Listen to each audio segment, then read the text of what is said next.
Ilang matinding kaganapan ang yumanig sa mundo ng politika at seguridad. Nagsanib puwersa umano ang ilang pandataas na opisyal ng Armed Forces of the Philippines at mga retiradong general upang manindigan laban sa katiwalian at timo ni pag-abuso sa kapangyarihan ni Pangulong Coting Jr. Sa mga ulat, tanging hustisya at kapakanan ng bayan ang kanilang isinulong dahilan upang mangambaraw ang husto si Coting Jr. sa posibleng kahahantungan nito ang pagkakakulong. Ibinunyag ng isang mapagkakatiwalaang source na may mga lihim na pulong na naganap sa pagitan ng mga ilang aktibo at retiradong general kasamang mga dating tagapagpumamuno ng AFP upang buuin ang isang kilusan na maglalantad ng mga irregularidad sa loob ng kasalukuyang administrasyon. Sila nagsasagawa na raw ng ilang opisyal na bulok na sistema at nagnanais ng tunay na reforma. Bukod sa mga isyu ng katiwalian, pinupuna rin ng umalay pagpapahintulot ni Coting Jr. sa dayuhang impluwensya at ng umalay pagmamamanipula sa pondo ng bayan. Habang wala pang opisyal na payag mula sa palasyo, umaalingaw na sa social media ang mga panawagan para sa transparency at pananagutan. Sa gitna ng lumalakas na boses mula sa mga dating haligi ng sandatahang lakas, isa lang ang malinaw: ang kampanya para sa hustisya ay lumalawak at hindi na kayang patahimikin. Ang tanong ng sambayanan, makakaligtas pa ba si Coting Jr. sa bigat ng mga paratang? Manatiling nakatutok sa aming mga susunod na ulat para sa buong detalye. At yan nga ang balitang ating pagkakatutukan. Ngunit bago ang lahat, siguraduhin mag-subscribe at ihit ang notification bell para sa patuloy na pagtutok sa mga silap ng bagong balita dito lamang sa tunay na boses ng masa.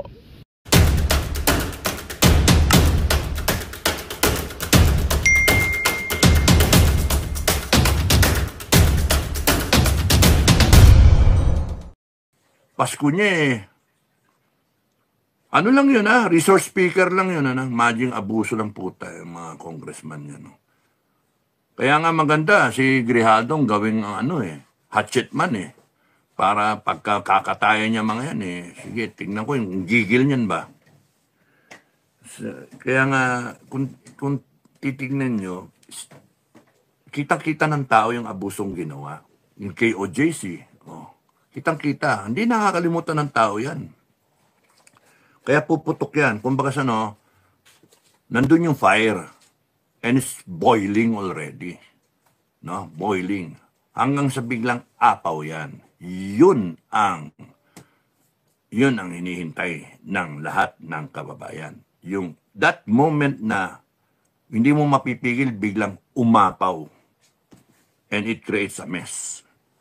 At nakakapaso yun. Hindi naman taong bayan ang gumagawa nun. Ang gumagawa nun, gobyerno. Sila yung brazen na pagnanakaw nila, yung brazen na abuso, yung brazen na kitang-kita yung ambisyon. Yung nitamba. And nakikita ng taong bayan lahat ng kasama nila na abusado. Kaya AFP, PNP, I'm telling you people na if you want to be relevant and not be extinct, kasi the people will easily disband you and create a better armed forces. Ganun yung ng tao. They can disband the entire armed forces and the entire PNP. Lahat ng matitino dyan, dito kayo sumali sa bago. The people can do that. We, the sovereign people. Ano ngayon yung mga asta ng mga tao dyan na we are for the Constitution, we are for the Constitution, we are for the Filipino people. Tingnan nyo. Ngayon, tao kawawa na Sige, nakaw pa more. And then, hindi kami sasali dyan. We will follow the chain of command. Sige, bahala kayo. Diyan kayo. Ganun ang, pag umabot ang tao doon, you will be obsolete. The people will create a new armed forces. Because it is within their power. Within their aspirations. Within what is rightfully and legally na ng taong bayan pwedeng gawin. Within the bounds. Wala ngang limitless nga ang taong bayan We the sovereign Filipino people. Kaya nga, ingat. That's why, kami, we want an armed forces who will be responsive to the needs of the Filipino people, who will serve and protect, who will be there in times of crisis. This is a crisis point in the history of this country. This is a crisis na you have to do something about it because the Filipinos have no means except FGF na ayaw namin agawan kayo ng trabaho. Ay, hirap ng FGF talaga. Ayaw namin agawan ng trabaho ng AFP. Kasi it is your time to shine, AFP, PNP. Pero kung hayaan nyo yan, doon kayo. Umidoro ang bagsak nyo. You will be disbanded. By a revolutionary government, you will be disbanded. And then a new armed forces will be created. A new PNP will be created. And whoever sits as DILG secretary will make sure that it will happen.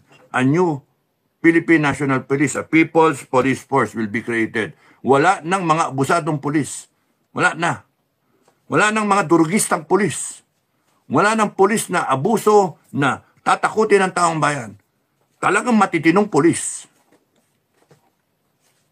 Hindi natin kailangan ng isang tore na maghuhukay, heartbeat, susuppress, 6,000 pulis armado, hindi naman daw armado, maghuhukay dun sa tapos gagamitin ng batas para isuppress yung mga tao sa KOJC.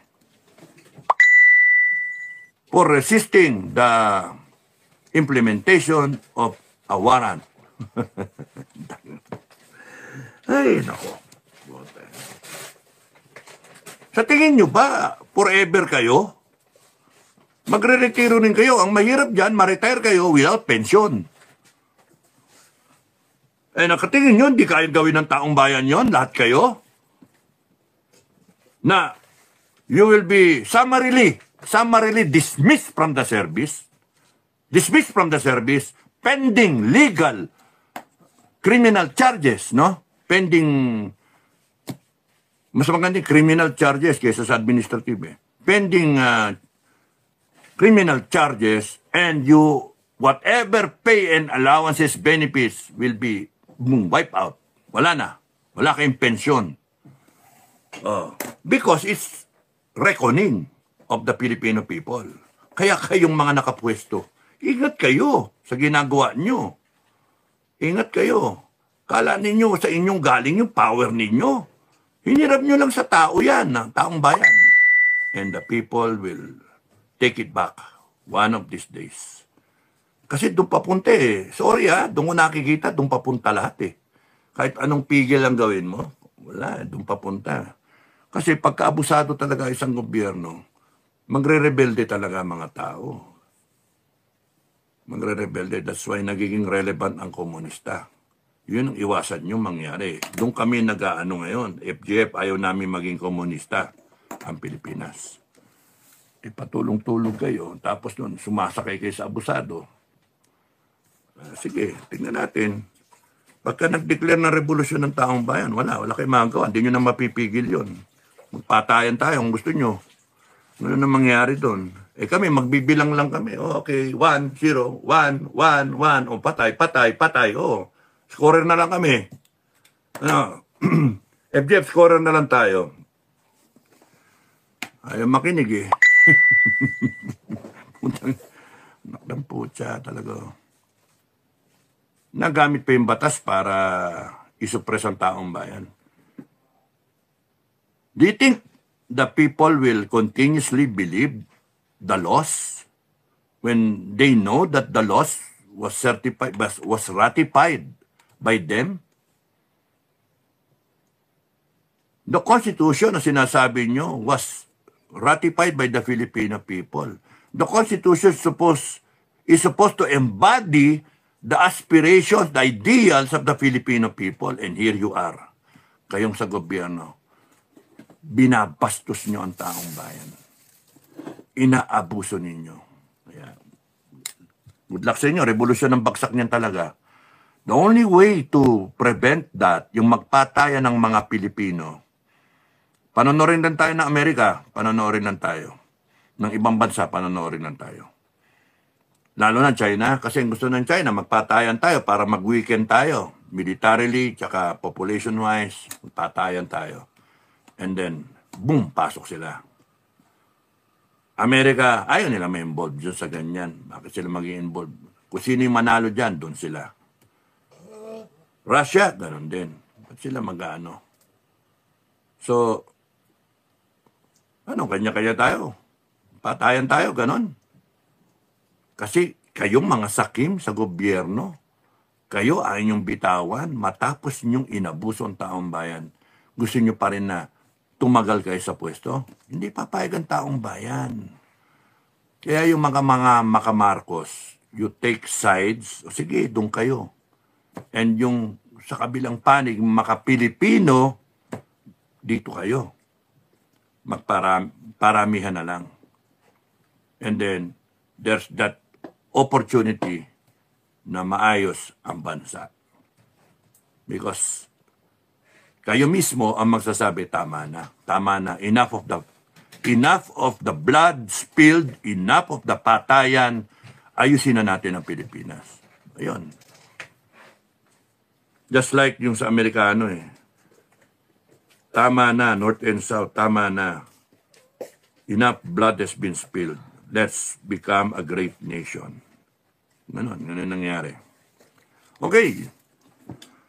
Teresita Nobila, nakakatakot traitor talaga ang administrasyong Bangag.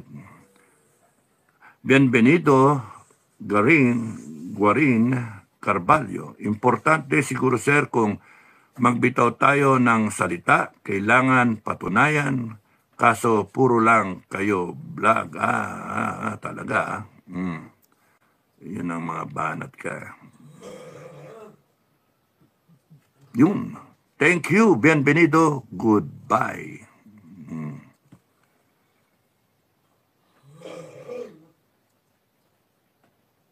Ba? Nawala.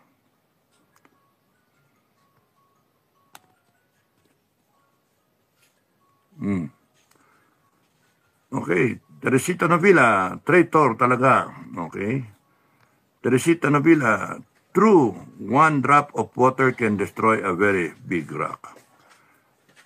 Jimalin Kagkata, manhid ang AFP, masaya siguro sila na naghihirap ang mga tao. Hindi buong AFP yan. Maraming kami nakakausap sa AFP na naghihintay lang sila ng may tatayo. Actually, pagkat may tumayo dyan ngayon, wala na. Matapos yan. Ang tanong, sino yung tatayo? Who has the balls to stand up and say, tama na to? Julian Makabayan, Snappy Salute, Supremo, Teresita Novila, dadayain talaga ang eleksyon. Francisco Jr. Berdin, yun naubos din Thank you buti naubos na. Okay, so, ang aking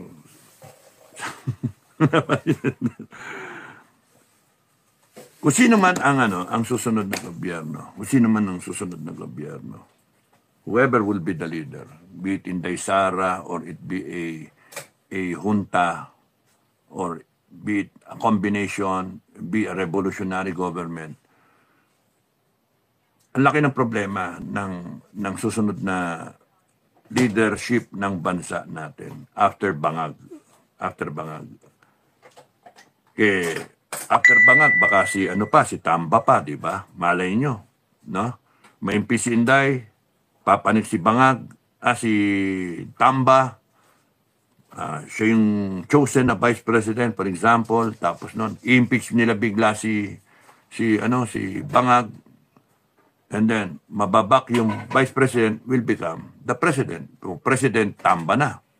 So, whatever is the score, whatever is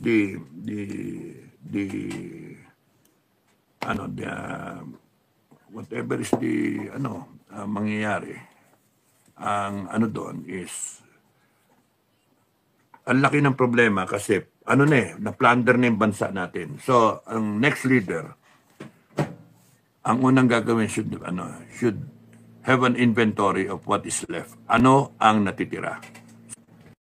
Ang unang gagawin talaga is, one, okay, yung run after the traitors, run after assets, liability, yung assets nila, SALN nila versus yung sa assets, and then run after them. Okay.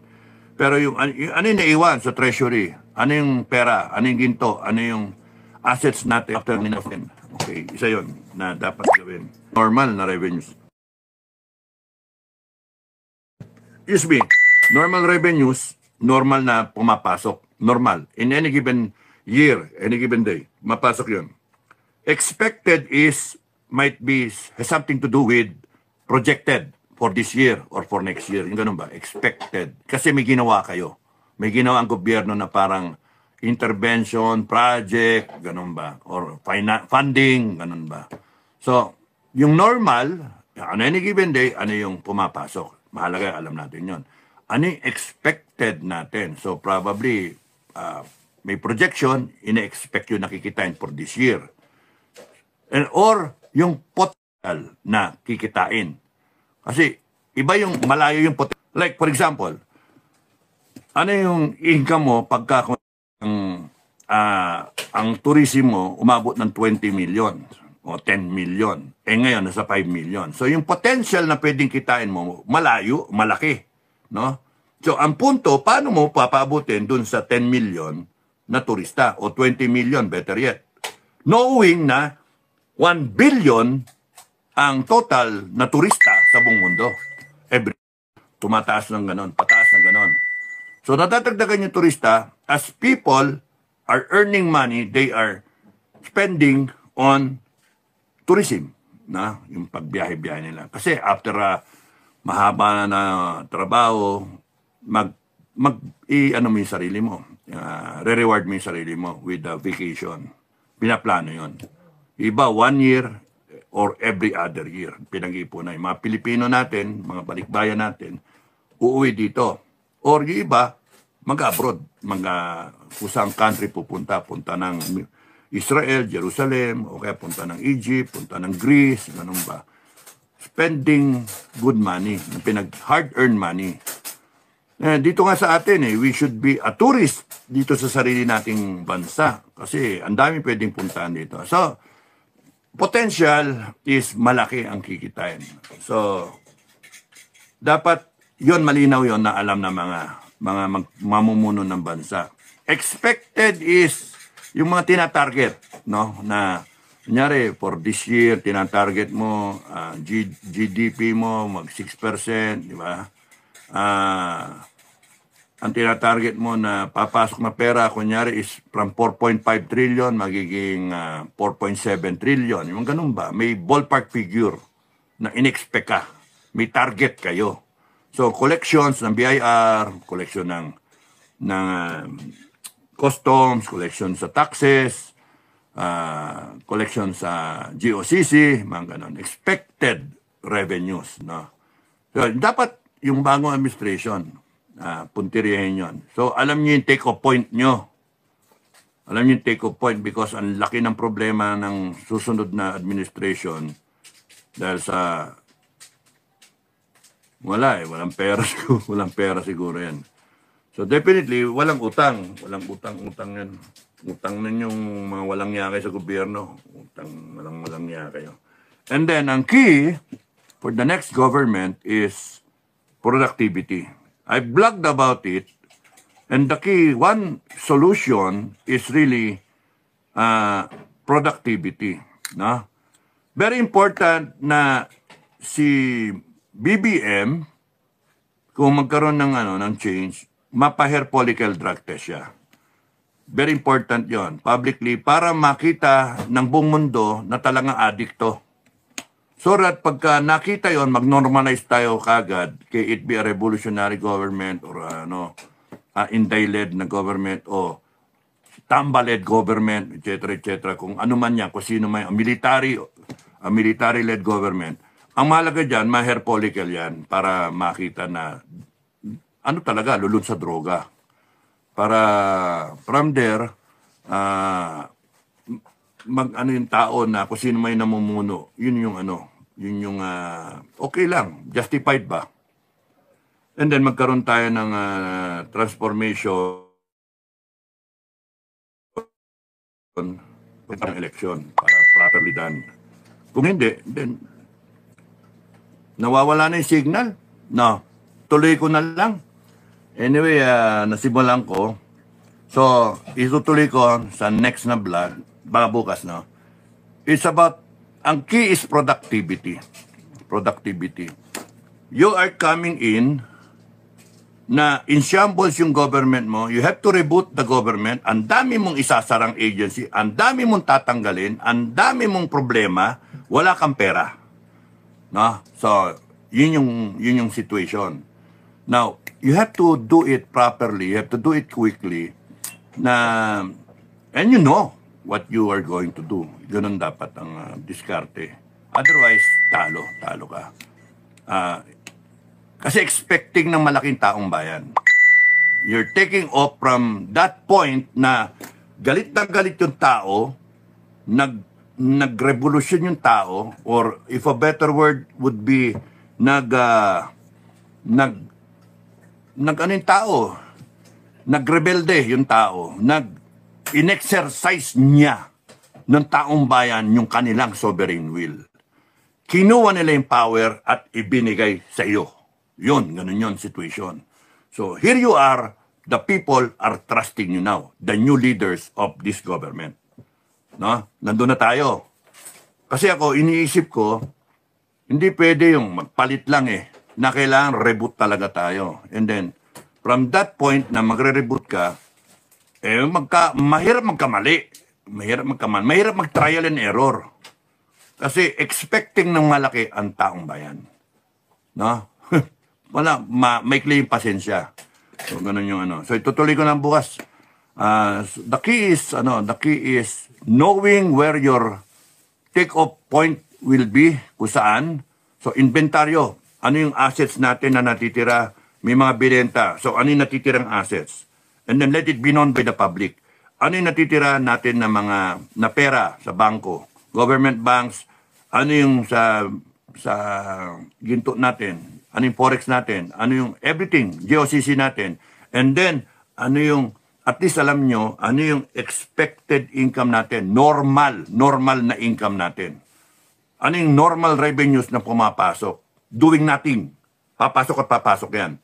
In the course of things, papasok yan. Yung expected is when you do something about it, like tanggalin yung corruption, then yung projection. No? So, projected revenues, malayo yon, open area yon, open ground yon. Kumbaga, is a wide blue sea na kung magaling yung birada, sandali lang, makarecover tayo. Okay, so hanggang dito na, tutuloy ko na lang bukas kasi yung signal, pag ganun-ganun no? Thank you mga kababayan. Francisco Jr., ikaw ay troll?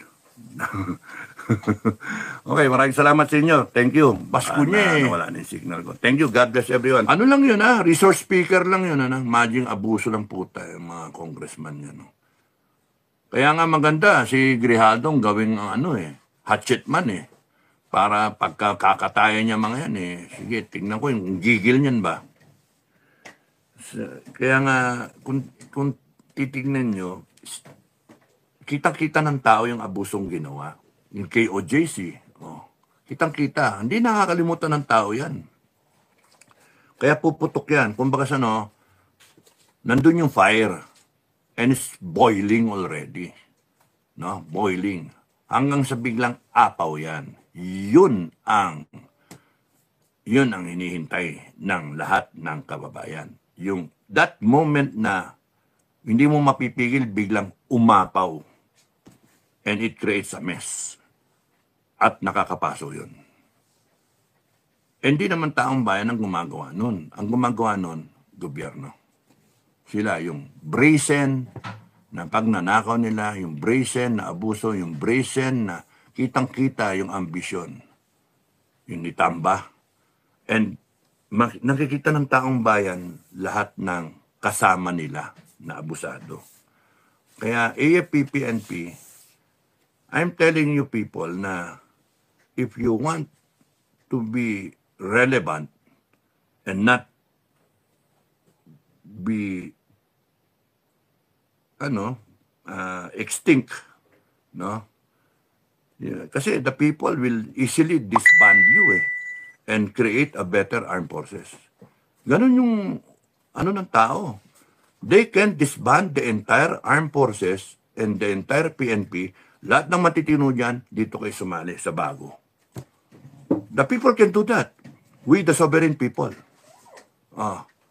Ano ngayon yung mga asta ng mga tao dyan na we are for the Constitution, we are for the Constitution, we are for the Filipino people. Tignan nyo. Ngayon, tao kawawa na Sige, nakaw pa more, And then, hindi kami sasali dyan. We will follow the chain of command. Sige, bahala kayo. Diyan kayo. Ganon ang, pag umabot ang tao doon, you will be obsolete. The people will create a new armed forces. Because it is within their power. Within their aspirations. Within what is rightfully and legally na ng taong bayan. Pwedeng gawin. Within the bounds. Wala ngang limitless nga ang taong bayan We the sovereign Filipino people. Kaya nga, ingat. That's why, we want an armed forces who will be responsive to the needs of the Filipino people, who will serve and protect, who will be there in times of crisis. This is a crisis point in the history of this country. This is a crisis na you have to do something about it because the Filipinos have no means except FGF na ayaw namin agawan kayo ng trabaho. Ay, hirap ng FGF talaga. Ayaw namin agawan ng trabaho ng AFP. Kasi it is your time to shine, AFP. PNP. Pero kung hayaan nyo yan, doon kayo. Umidoro ang bagsak nyo. You will be disbanded. By a revolutionary government, you will be disbanded. And then a new armed forces will be created. A new PNP will be created. And whoever sits as DILG secretary will make sure that it will happen. A new Philippine National Police, a People's Police Force will be created. Wala nang mga abusadong pulis. Wala na. Wala. Magandang balita ang hatid namin sa inyo ngayong araw. Sa pagtatapos ng aming balitaan, nagbigay kami ng mga mahalagang impormasyon. Maraming salamat sa pagtutok at pagsuporta sa aming programa. Huwag kalimutang manatili sa mga susunod na araw para sa mga bagong balita at mga kwento na dapat nating abangan. Mula sa Boses ng Masa, magandang araw Pilipinas!